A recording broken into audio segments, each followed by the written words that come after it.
Hi, what can I get for you today? Oh, hi. I'd like a coffee, please. You mean coffee? Sure, what size? Grande, big.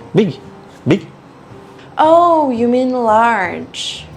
Oh, yeah, large. Thank you. And I'll not drink here. I will go out. I will take out. You can say to go. Oh, to go. Got it. Great, that's $3.50. Cash or card?